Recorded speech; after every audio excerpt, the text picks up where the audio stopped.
بسم اللہ الرحمن الرحیم۔ السلام علیکم دوستو، آپ کے لیے کہانی جینے کی حسرت کا تیسرا حصہ لے کے حاضر ہوئی ہوں۔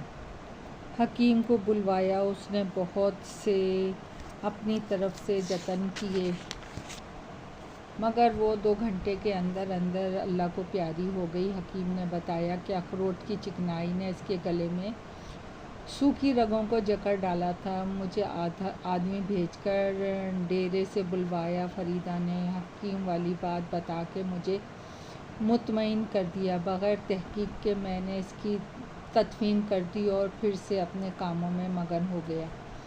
رفتہ رفتہ مجھے احساس ہونے لگا میری صحت روز بروز گرتی جا رہی ہے۔ میرا ایک دوست مجھے اپنے بھائی کی شادی پہ لاہور لے کے گیا۔ اس کے کہنے پہ میں نے اپنا طبی معائنہ کروایا۔ رپورٹ آئی کہ خوراک کے ذریعے کوئی زہریلی شے میرے معدے میں پہنچائی گئی ہے جس کی مضر اثرات نے بدن میں گھر کر لیا ہے۔ مکمل علاج کروانا ہے۔ اسی وقت میرے ذہن میں اپنی ماں کی موت گھوم گئی۔ کیا وہ بھی کسی زہریلی خوراک کا شکار تو نہیں ہوئی؟ پھر اس کی باتیں یاد آئیں۔ وہ بلقیس خالہ کے بارے میں کہتی تھی کہ اسے لالچ ہو گیا ہے، تمہیں راستے سے ہٹا کے بیٹی کو آزاد کروانا چاہتی ہے۔ ذہن میں خوف کا ہلکا سا جھٹکا محسوس ہوا۔ جس جذبے کو میں محبت سمجھتے ہوئے ہوں، کہیں وہ اداکاری میں تو تبدیل نہیں ہو چکا؟ فریدہ کے رویے مجھے کوئی ایسی تبدیلی نظر نہیں آئی جو مجھے بزن کر سکے، مگر یہ میڈیکل رپورٹ بھی تو جھوٹ نہیں بول سکتی۔ کہیں ایسا تو نہیں کہ ڈیرے کے کھانے میں کسی دشمن نے زہر ملا دیا ہو؟ میں سخت جان کا نکلا، ہضم تو کر گیا مگر اس کی مضر اثرات اپنے کام کر گئے۔ ذہن الجھتا رہا۔ واپس آیا تو فریدہ نے بھاپ لیا۔ کہنے لگی، کیا بات ہے، تم کچھ خاموش لگ رہے ہو؟ اس کے پیار بھرے انداز نے مجھے تقویت بخشی۔ ذہن نے بھی مدد کی۔ بولا، فریدہ میں نے جو کچھ سنا ہے، جی نہیں مانتا کہ اس پہ یقین کروں، مگر مجبور ہوں، کرنا پڑتا ہے۔ اس کا چہرہ پھیکا سا پڑنے لگا۔ کہنے لگی، آپ پہلیاں مت بجھوائیں، سچ سچ بتائیں کیا بات ہوئی ہے؟ میں نے کہا، تم خود اپنے کانوں سے سن لینا۔ آج ایک سنیاسی بابا سے راستے میں ملاقات ہو گئی۔ اس نے میرا ہاتھ دیکھ کے جو کچھ بتایا وہ تم خود سن لینا، مگر اپنی والدہ سے ذکر مت کرنا۔ فریدہ الجھ سی گئی۔ میں نے اپنے دوست کو تیار کیا کہ وہ نکلی داڑھی لگا کے سنیاسی بابا کا بھیس بدل لے اور فریدہ کا ہاتھ دیکھ کر بتا دے کہ تو اپنی ماں کے کہنے پہ شوہر کو زہر دینا چاہتی ہے۔ میرے دوست نے حامی بھر لی۔ اسی شام میں اسے گھر لے آیا۔ فریدہ کا چہرہ اترا ہوا تھا۔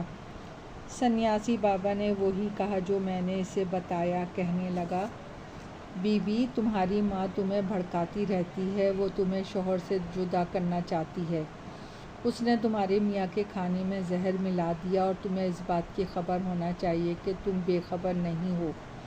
اس کا انجام بہت برا ہوگا۔ فریدہ کی حالت ابتر ہونے لگی۔ وہ رو پڑی اور بولی، بابا جی، میں قصوروار ہوں۔ میں نے ماں سے کہا کہ میں ریاض سے طلاق مانگ لوں گی، اسے زہر مت دو، وہ میرے 2 بچوں کا باپ ہے، مگر وہ نہ مانی۔ میں نے چپکے سے زہر کی مقدار گھٹا دی، ورنہ یہ سچ مچ مر جاتا۔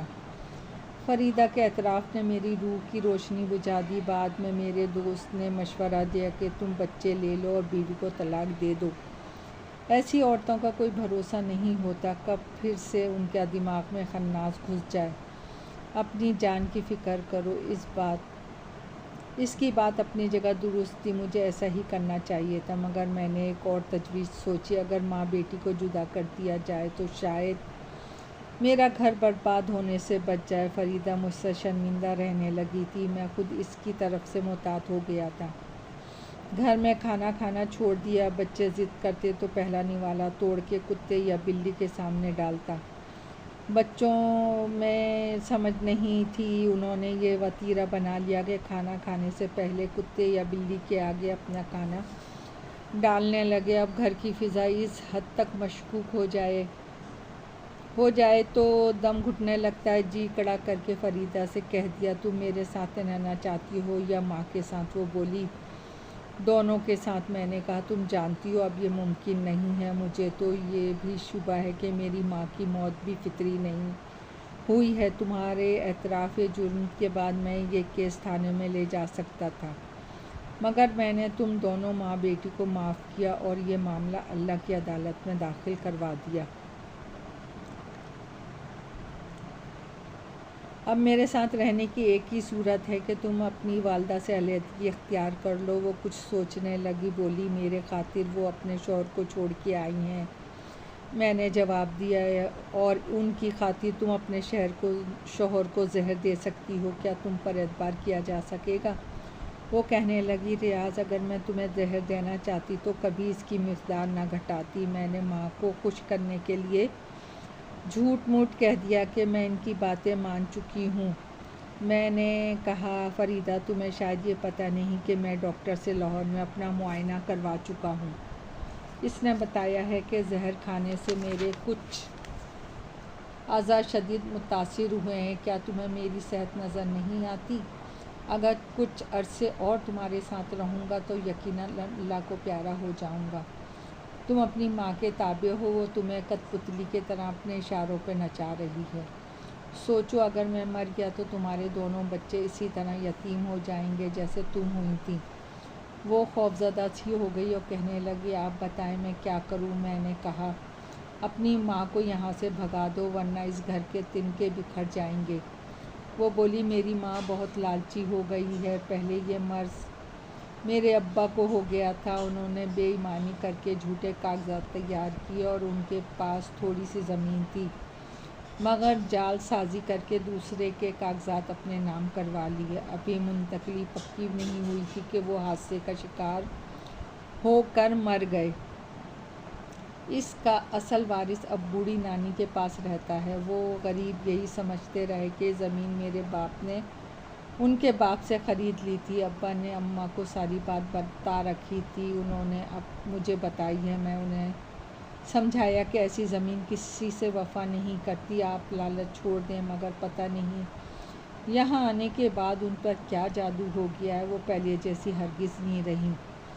جذباتی رو میں فریدہ نے وہ راز اگل دیا جو عام حالات میں وہ کبھی نہ بتاتی۔ میں نے بعد میں غور کیا تو فریدہ کی سوچ میں صداقت نظر آئی۔ یہ کسی یتیم کا مال تھا جو کبھی بھی آسانی سے ہضم نہیں ہو سکتا۔ میری صحت تباہ ہو گئی تھی، میرے دونوں بچے بھی ٹھیک نہیں رہتے تھے۔ فریدہ کے دل کا کچھ پتہ نہیں تھا، کبھی وہ ماں کے ساتھ ہو جاتی، کبھی میرے شانے پہ سر رکھ کے معافیاں مانگنے لگتی۔ میرا ذہنی سکون قطعی طور پہ تباہ ہو رہا تھا، جس کا ایک ہی علاج تھا، میں اس زمین کا کچھ حصہ اس کے اصل مالک کو دے دوں۔ آپ مجھے پاگل تصور کریں گے، مگر یہ سچ ہے کہ ان دنوں میں واقعی دیوانہ سا ہو گیا تھا۔ ایسا لگتا تھا کہ اس دھرتی پہ آج میرا آخری دن ہے۔ جس گھر میں اس کے اپنے اسے مارنے کا منصوبہ بنا رہے ہوں، وہ صحیح دماغ کیسے رہ سکتا ہے؟ دل میں ایک خوف سما گیا کہ شاید اب میرا آخری وقت آ پہنچا ہے۔ میں کیوں نہ اپنے بچوں کا مستقبل محفوظ کر جاؤں۔ اراضی کے کاغذات نکلوا کر ایک تحصیلدار کے پاس پہنچا، اسے صورتحال بتائی۔ اس نے پورے کاغذات کی باریک بینی سے پڑتال کرنے کے بعد بتایا کہ منتقلی کے کاغذات میں زخم موجود ہے۔ اگر اصل وارث ان نقائص سے آگاہ ہو جائے تو دعویٰ کر کے زمین واپس لے سکتا ہے۔ اگر تم چاہو تو یہ زخم دور کیا جا سکتا ہے، پٹواری کے جیب گرم کرنا پڑے گی۔ میں نے جواب دیا۔ دوستو، کہانی ابھی جاری ہے، پسند آئے تو لائک اور سبسکرائب کیجیے گا۔ آپ کی دعاؤں کی طلبگار۔